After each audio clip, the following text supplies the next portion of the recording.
So I was born and raised in Ballarat, Central Victoria, or Western Central Victoria. So from about the age of 11 or 12, I was always going to join the Army. So it just appealed to me, the lifestyle, outdoors, the physical side of it.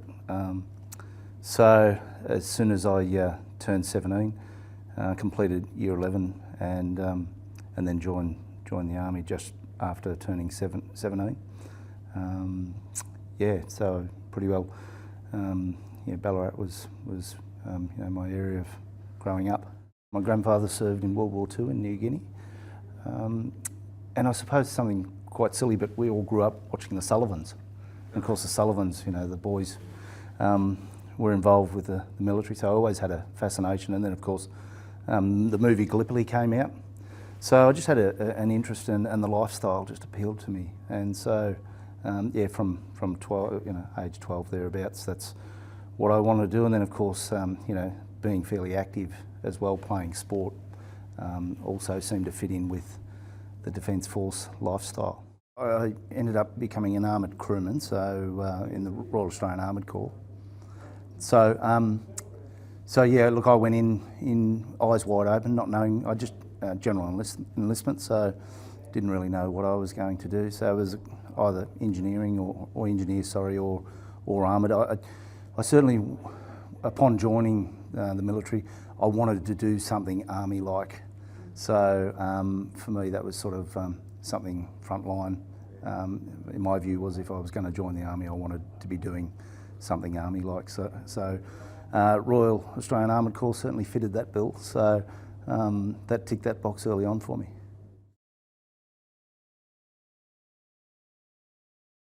So Cambodia started to get some momentum in around 91, 92, and we were aware that there was activity happening over there. So Somalia, I think, was 91 and Rwanda in around the same time. I was actually an instructor at Corps Training Wing at the School of Armour at the time, so I was a young corporal, 23. And yeah, there was, we were advised that there was going to be 2 positions sent from the School of Armour to Cambodia for a 12-month deployment. So at my stage of life and where I was at, that certainly appealed. And of course, everyone at that point in time, there'd been such a long period between active service because everything that we'd been taught was really about Vietnam. So early or 60s into the early to mid 70s. So, and all our training subsequently, particularly at Corps Training Wing, was in and around the experiences learnt from Vietnam. So, and then there was obviously a 15-year period where there really wasn't any major service required overseas, and then all of a sudden Rwanda, Somalia and Cambodia came to the fore. So I was pretty keen to well, that's what you join up for.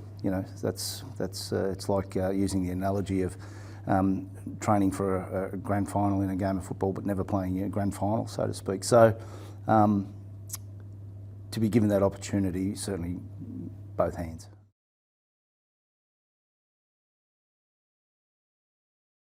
As a 23-year-old and being, I suppose, what you call a fairly alpha type, you really didn't delve into the politics or geopolitical side of what was going on in the world. It was more about the opportunity to be able to serve in an active space. So I was aware of Cambodia being formally named Kampuchea prior to the Pol Pot regime of 75 to 78. And the genocide that subsequently occurred in Cambodia, but that was about it.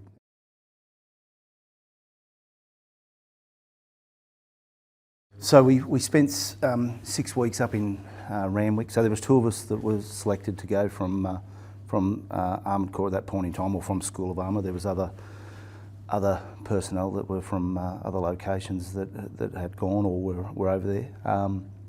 So we had 6 weeks pre-embarkation training in Sydney, where we were pretty well briefed on everything from geography through to culture and the geopolitical issues and what was going on there on the ground, through to the state of play with the Khmer Rouge and the government, the corruption that was evident in that part of the world and still is, I believe. So yeah, we had if I reflect back on it, the pre-embarkation was pretty thorough. So we felt like we were well placed to handle what was to come, although we probably weren't. But we felt like we were equipped to go. We were all bundled onto a civilian aircraft, and I think we flew, from memory, we flew straight into Phnom Penh. I recall it's over 25 years ago. So, yeah, I think it was, yeah, we flew into Phnom Penh. I think now 25 years on and having spent a bit of time in Asia, I think the first thing that grabs you is obviously the smells. So, you know, just totally different environment to what we experience here in the Western world. Yeah, and the fact that it was really war-torn. So there was remnants still of, you know, the urban or guerrilla environment that the Khmer Rouge had created, and it was trying to get back on its feet in Phnom Penh, but it was certainly, you could see that it had been through hell, and just by the damage to the buildings and, you know, and the roads and the people there, you know, there was people that we did see that had clearly been scarred physically from what had occurred. So landmines are a major issue in Cambodia, which I still believe to this day, even after the work that's been done by, you know, several organisations to try and clean it up. But that was a real issue, and it was evident in the people that we could see there. So which was confronting.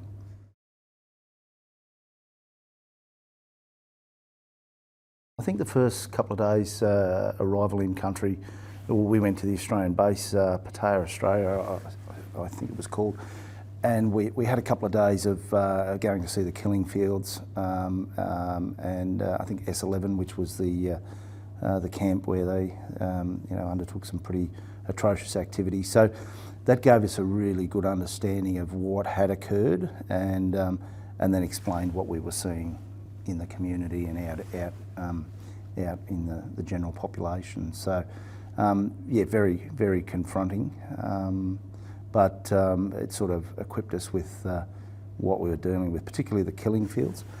You know, what had occurred from, you know, young children through to the elderly and everywhere in between. So you know, and mass grave sites. So fairly confronting, but was all part of, you know, what we were sort of preparing for and to do. It was really raw, and when you reflect on it, you know, when we visited that, we probably lacked a little bit of empathy or sympathy with what had gone on there. But I'd gone back to the killing fields only a few years ago, 25 years after when I first arrived in the country. So I did just, yeah, see it through a different set of eyes or different perspective, that's for sure. But yeah, it was very raw for the locals there. But they were trying to make money, you know. It was and the same with having spent time in Vietnam as well, post serving. You know, they tend to need to move on. The population needs to move on and get their economy going. So yeah, they pretty well just deal with it, and they see it as a bit of an opportunity, and obviously now it's full-blown tourist attraction there.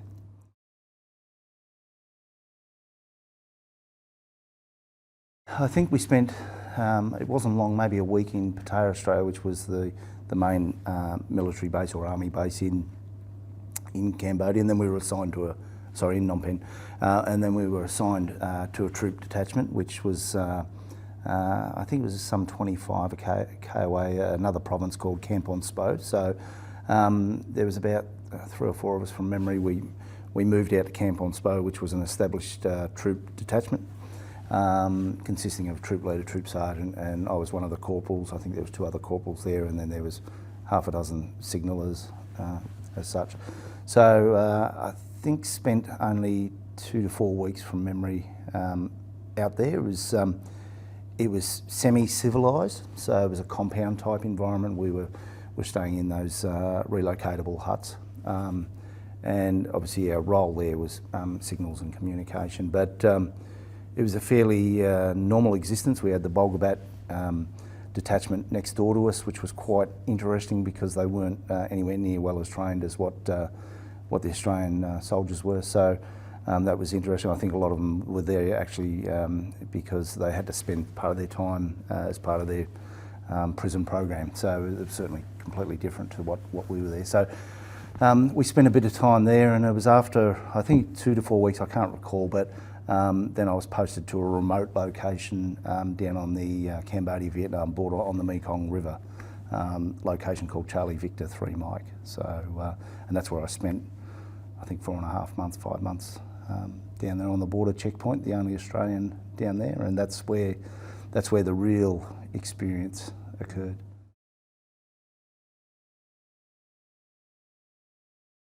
So I can only speak for the location that where I was located. So we were primarily there as communications. So we were responsible for maintaining the communication. So we had schedules from memory 6 a.m, 9 a.m. Midday was no good. We couldn't get comms via HF at midday, and then 3, 6 and 9. So we just simply report in on any activity, and 99% of the time there was nothing to report. So that was primarily our role. But so the detachment where I was the only armed soldier. So there was serving military observers from other countries, so Philippines, UK and New Zealand. So there was about 8 other guys there, but they were sort of a little bit away from the location where I was, right on the river. And that was my accommodation as well. So just a small little hut, plenty of rats, plenty of snakes, plenty of spiders, all that sort of thing, which you get to learn to live with over there. But yeah, as I said, we were the only ones that were technically armed. So we were sort of the go-to if ever that was needed, although I'm convinced I know that the other military observers had acquired weaponry through their own means in case, or if in the event things kicked off. The general day-to-day was we'd go for because we were right on the Mekong, myself and the 2 British Marines, we were pretty keen to be active and do what we needed to do and maintain a presence down that part of the world, because you had the Cambodian army, which was appeared to have no structure or no direction, and they were doing their own things. You had the border police, customs, sorry, and then you had police. So there was really a conglomerate of lawlessness down that part of the world, and then we were stuck in the middle.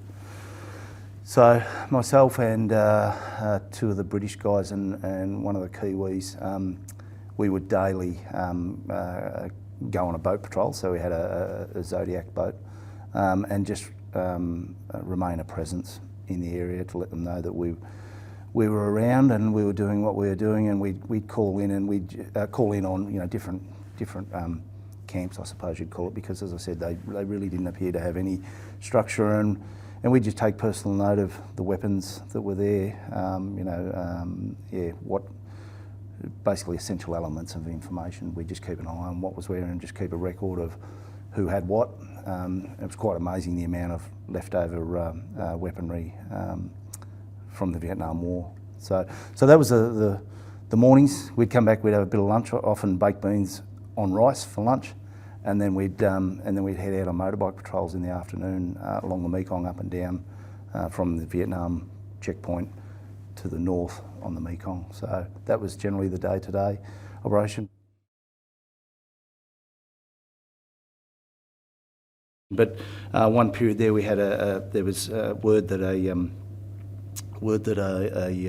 rubber boat had been hijacked by bandits, and that they were coming back down through the checkpoint into Vietnam. So we were sort of put on alert, and then over a 3-day period we recovered 22 of the bodies from the boat that had subsequently they'd been shot. Most of them had been tied back to back, shot through the kneecaps and then thrown overboard from this boat. So I remember one afternoon we were out on a boat patrol, myself and 2 of the British guys, and the Mekong River's really quite wide, and it was really almost like living what we'd sort of learnt through Vietnam on the Mekong in terms of the whole experience. But the Mekong in some points 700-800 metres, maybe a kilometre in width, so quite wide.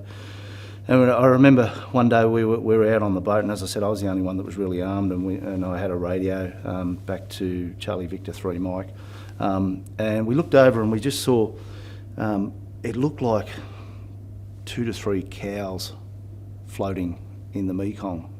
We could just see sort of what we thought were legs just floating. And then just beyond that, and this is probably an experience that still sticks with me, we just heard this howling, and what it was a community of probably 100, 120 people all crying on the other side of the Mekong. So we couldn't work out what was going on, so of course we went over to investigate, and as we got closer to what we thought was the cattle, it was actually human bodies. So I think there was 4 policemen or 4 military guys had been tied back to back. And then as we arrived there, just 30 metres away, was this elderly man coming out to retrieve the bodies from the village. So probably from the village to where the bodies were may have only been 150 metres by the time we got there. So we assisted with recovering those bodies. So obviously, rigor mortis had set in by that stage, and they were heavily bloated because they'd been drowned. But little did we know that that poor elderly gentleman, that 3 of the bodies were his sons. So that was a pretty interesting period. So we assisted. We did the best we could. We dragged those bodies back into the shoreline there, and then we reported it. We went back and we reported and left it. But subsequently, over the following 72 hours, we recovered 22 bodies floating down the river. So that was pretty interesting. And then I think 12 or 14 hours after the last body recovered, so we'd be sitting down having dinner at night, and next minute the locals would come in, and they'd be quite upset, obviously, and they'd say there's more. So we'd down our knives and forks, jump in the Zodiac, and head out to the river at all hours of the night, and recover the bodies.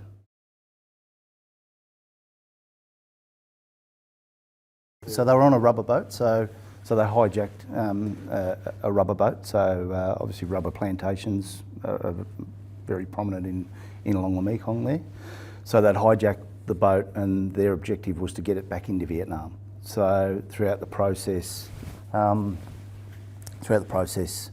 they'd obviously jumped on board the boat, hijacked it, and did whatever they needed to do to get rid of everyone that was on board the boat, and their intention was to get back into Vietnam.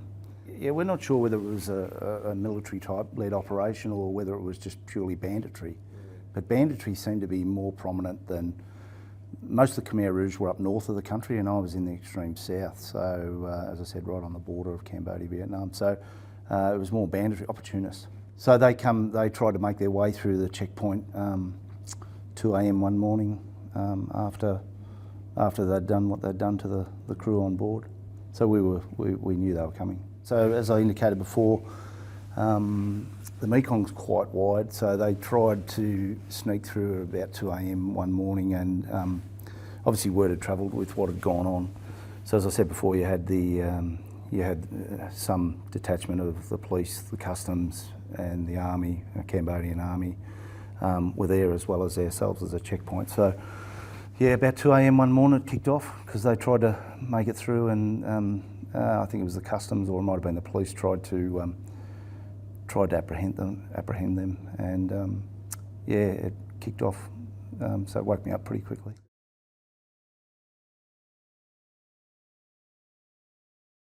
A couple of nights there, we had rockets and RPGs go off very close to our building. I remember right next to where I was sleeping, rockets were fired. So again, I wasn't sure whether that was from the army or the border police there. Generally felt safe, but everywhere I went, I carried my weapon, which was a Steyr. So and whenever we went on the bike patrols and the boat patrols, which was a daily event, I was the one that was visibly armed.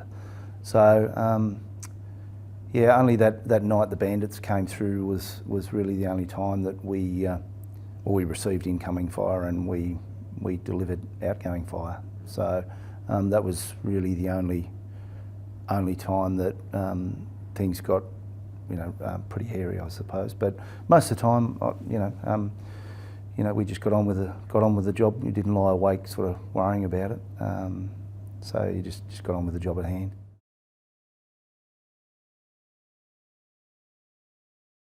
After we'd come back from our motorbike patrol in the afternoon, in around 3 or 4 o'clock, quite often there'd be a torrential downpour because of the time of the year that we were there. But in my little room, we'd established a bit of a gymnasium. We had some weights and chin-up bars and that sort of thing. So we'd try and go for a run. We'd have to stick to the tracks because of the prominence of mines in Cambodia. So we'd come back and then we'd just do some weights, and quite often, we get some of the locals come over. So I remember we had one young lad that come and trained with us. He was only what seemed maybe 10 years of age. So we formed a little bit of a relationship with him, which was quite funny. Unfortunately, when I recently went back to Cambodia and went back to the village, I was trying to meet him as a young man, but unfortunately, as they put it, he'd expired, which means that he passed on. So that was a little bit sad. But and because we had a first aid kit, or we were set up with a toolbox type, but it was a first aid kit, the locals soon realised that in order to get medical treatment, they'd be knocking on the door at 7 a.m. So we'd have a long lineup of kids, primarily, and we'd be putting bandages on and swabbing cuts and doing all the basic first aid there. So that was a good experience. They'd realised, they didn't really have any medical support down that village at that point in time. In hindsight, I probably should have immersed myself more in the village. If I was to go there now, it'd be a different story. But we were pretty focused on what we needed to do, and we had a little bit to do with. We had a lady that cooked for us and that also washed our clothes, and we paid her accordingly. And we'd head into the village every now and again just to get some noodles or something just a little bit different, because the baked beans on rice each day, or occasionally the delicacy of rat started to wear a bit thin. That was a delicacy. So the rat lady had come along on the push bike with a cage full of live rats, and you'd pick the one that appealed to you. So it wasn't something we did all the time, but on 3 or 4 occasions we did quite often after the event. That was nice chicken. That was a really good meal. Yeah, that was rat. Every night you go to bed and you just set your rat traps, because throughout the night you just hear whack, whack, whack. So there was quite a lot of rats around in the area.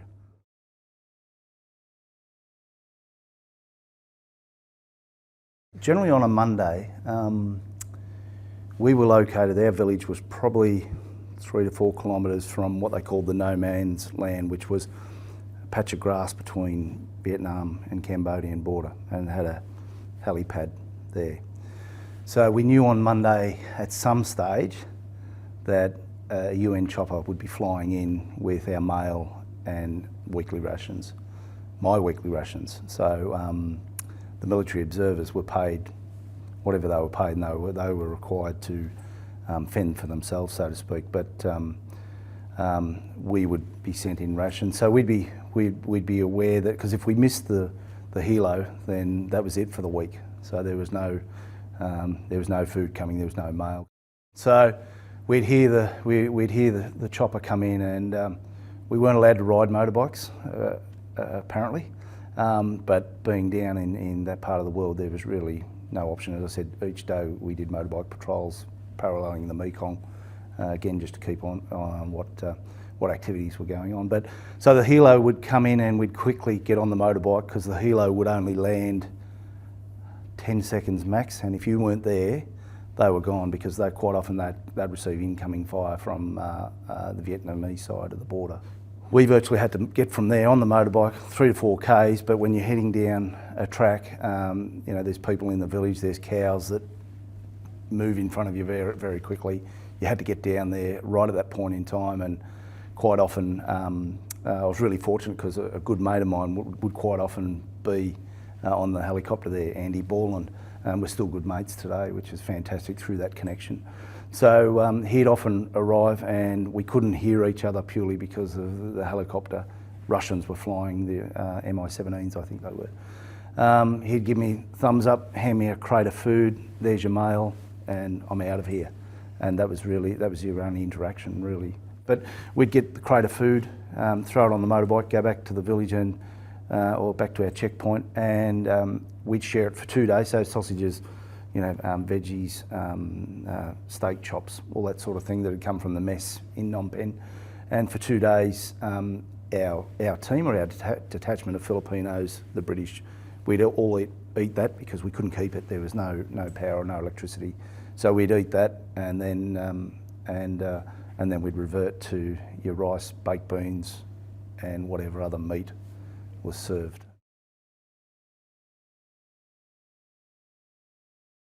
So there was a lot of thatch huts around, but it was a small Besser block type hut with a tiled roof with a tarp that we had to relocate fairly regularly because of the rain, so that it didn't rain. But we were right on the Mekong River, probably 20 metres from the river, whereas the rest of the military observers, they had their accommodation probably 100 metres back into the jungle, so to speak. So so that was my accommodation. The room, just sleep on a stretcher with a mosquito net. Room was probably 1.5 metres by 2 metres. That was your room, and then there was a larger area which was where the radio was kept, and we'd created a bit of a gym to keep ourselves busy in there as well. But the building's still standing today. Recreation was really to keep fit. We had no power. There was a generator there, so we were fortunate enough there to receive VHS cassettes of music TV back here in Australia.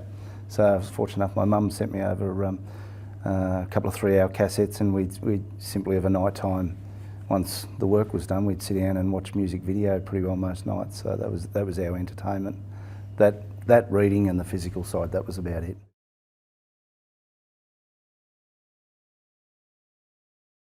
Recreation was really to keep fit. We had no power. There was a generator there, so we were fortunate enough there to receive VHS cassettes of music TV back here in Australia. So I was fortunate enough, my mum sent me over a couple of 3-hour cassettes, and we'd simply have a night time. Once the work was done, we'd sit down and watch music video pretty well most nights. So that was our entertainment. That reading and the physical side, that was about it.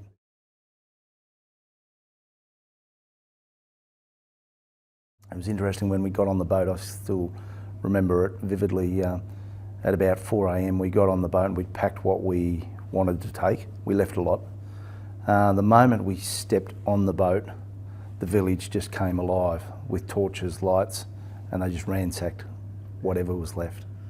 And there was a fair bit left behind, everything from water jerrys through to bits of equipment, but our key equipment of obviously radios, etc. We made sure we packed, but there was a lot of stuff that we were advised just to leave. I remember wanting to get back home at that point in time. I think I had mixed emotions about it there. I wasn't sure whether we'd made a difference or not, because it was still very raw over there. And history tells that the UN, or UNTAC in particular, had certain levels of success in terms of implementing a democratic constitution. But there was also some failings of the UN. So I suppose you just focus on what you had control over, and I feel we had a positive impact down there, but how lasting it was, I'm not sure. I think that the main objective was to disarm, the Khmer Rouge primarily, which didn't occur. So particularly up in the north of Cambodia.